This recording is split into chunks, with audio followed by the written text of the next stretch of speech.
আগন্তুক লোকসভা নিৰ্বাচনত অসমৰ জনপ্ৰিয় অভিনেতা বিজু ফুকন হ'ব তৃণমূল কংগ্ৰেছৰ প্ৰাৰ্থী। কোনটো সমষ্টিৰ পৰা তেওঁ প্ৰতিদ্বন্দ্বিতা কৰিব সেই কথা স্পষ্ট নহ'লেও তেওঁ প্ৰাৰ্থিত্ব পোৱাটো নিশ্চিত।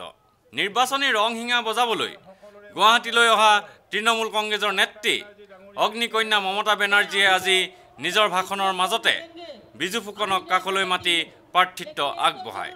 দিদিয়ে স্পষ্টভাৱে অভিনেতাজনক সোধে, टेस्ट केस हो जाए।